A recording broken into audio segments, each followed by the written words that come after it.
It's been 35 years since the mysterious disappearance of 19-year-old Tara Calico. The case remains one of the most perplexing unsolved mysteries, capturing the attention of the public and investigators alike. Over the decades, several clues have emerged, yet none have been conclusive enough to solve the case. In recent years, however, a series of new developments has reignited hope that we may finally be closer to finding out what happened to Tara. Could this be the breakthrough we've been waiting for? Let's take a closer look at the case, examine the evidence, and explore the shocking theories that have emerged over the years. On the morning of September 20th, 1988, Tara Calico left her home in Belen, New Mexico, for her usual bike ride along Highway 47. She was known for taking this same 36-mile route, 18 miles out and 18 miles back, almost every day. But on that fateful morning, she was riding her mother's bright pink Huffy mountain bike, as her own had a flat tire. Before she left, she told her mother, Patty, that if she wasn't back by noon, to come and get her because she had plans to play tennis with her boyfriend later that afternoon. Unfortunately, Tara would never return from this ride. Tara left home at around 9:30 a.m., and witnesses later confirmed seeing her along her usual route. The last confirmed sighting was at approximately 11:45 a.m., when a witness saw her biking back toward her house, about 2 miles from home. What's most disturbing about this sighting is that she was being followed closely by a white pickup truck. Tara, seemingly unaware of the vehicle behind her, continued on her route. From that moment, she vanished without a trace. When Tara didn't return by noon, her mother, Patty, began to worry. Patty knew her daughter well. Tara was responsible, punctual, and always let someone know where she was going. At 12:05 p.m., Patty set out in her car to find her daughter. Driving along Tara's usual bike path, Patty became increasingly anxious. She knew the route and how long it should take Tara to return home. After finding no sign of her daughter along the route, Patty returned home, fearing the worst. She contacted the authorities and reported Tara missing. The search for Tara began almost immediately, with local police, volunteers, and search parties combing the area. The following day, 2 significant pieces of evidence were found. First, a cassette tape that belonged to Tara was discovered by the side of the road a few miles from her home, in the opposite direction from where she was last seen. Second, police found tire tracks and fragments of her Walkman near JFK Campground, far off her normal route. This raised questions. Had Tara turned back, or had she been forced in another direction? These early clues suggested foul play, but without more evidence, investigators had little to go on. In June 1989, almost a year after Tara's disappearance, a new piece of evidence shocked the nation. A Polaroid photo was found in a parking lot outside a convenience store in Port St. Joe, Florida, over 1,500 miles from New Mexico. The photo showed a young girl and a boy, both bound and gagged, lying in the back of a van. The girl bore a striking resemblance to Tara. When the photo was aired on television, Tara's mother, Patty, immediately recognized her daughter in the picture, citing the girl's scar from a car accident and a favorite book visible in the shot. The boy was later identified as Michael Henley, a 9-year-old who had gone missing in New Mexico a few months before Tara. However, the FBI could not confirm if the girl in the Polaroid was Tara, and the case remained stagnant. The photo provided hope for Tara's family, but also raised more questions. How did this photo end up so far from where Tara disappeared? And were the 2 children in the picture still alive, or had they suffered a darker fate? Over the years, various theories have emerged regarding what happened to Tara Calico. The most prevalent theory came from Sheriff Rene Rivera, who in 2008 made a shocking claim. He stated that he believed Tara had been accidentally struck by a truck driven by local teenagers. Instead of seeking help, the boys panicked, abducted Tara, and eventually killed her. Rivera suggested that the boys' families, who were influential in the local community, helped cover up the crime. Despite Rivera's confidence in his theory, he admitted that there was not enough physical evidence to make any arrests. This revelation was both hopeful and frustrating for Tara's family. On one hand, they had a potential explanation for what happened. On the other, it wasn't enough to bring justice. Sheriff Rivera's comments left a bitter taste, as they were unable to provide the closure or legal resolution the family desperately needed.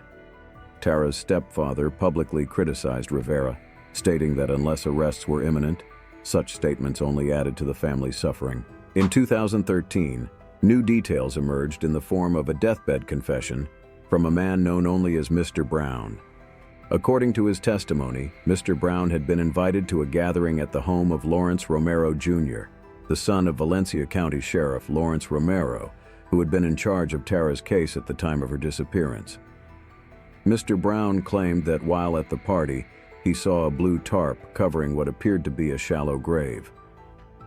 When he asked about it, Lawrence and his friends revealed that the body under the tarp was Tara Calico.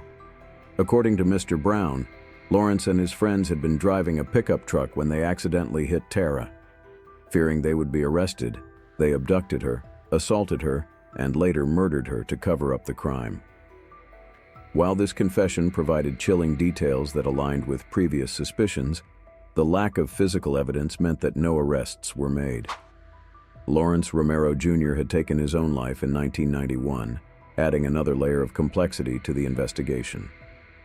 Fast forward to June 2023. After decades of silence, there is finally hope for justice in Tara Calico's case.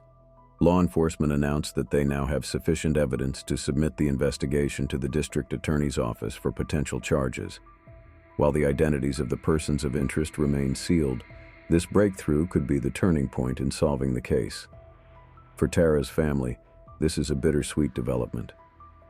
After 35 years, there may finally be answers, but Tara's mother, Patty, passed away in 2006 without ever knowing the fate of her daughter. The family has waited decades for justice, and while this news brings hope, it also reminds them of the long, painful journey they've endured. With advances in forensic technology, investigators have been able to revisit old evidence in Tara Calico's case, offering new hope for breakthroughs. Over the years, DNA testing has become more sophisticated, and even small traces of genetic material can now be analyzed more accurately. There has been a push to retest items found during the initial search, such as Tara's Walkman and the cassette tape, in hopes of uncovering new forensic evidence that may have been missed in the late 1980s. Additionally, investigators have employed modern techniques like digital imaging to enhance and re-examine the infamous Polaroid photo found in Florida. While these methods have not yet solved the case, they have expanded the possibilities of what law enforcement might uncover. In recent years, public interest in Tara's disappearance has surged, largely due to the growing role of social media in cold case investigations. Online communities such as Reddit and Facebook groups have brought armchair detectives together to analyze evidence, share theories, and keep Tara's case in the public eye. Podcasts and true crime YouTube channels have also covered her story, helping to reignite media attention and potentially attracting new leads. Public involvement has proven valuable in many cold cases, with crowdsourced information and shared tips often assisting law enforcement in connecting the dots. As Tara's case continues to receive widespread attention, the collective effort of both professionals and the public could finally lead to a resolution. Tara Calico's disappearance not only devastated her family, but also had a profound impact on her community in Belen, New Mexico. Over the years, the small town has been haunted by the lack of closure, and the unsolved mystery has left many feeling uneasy and frustrated.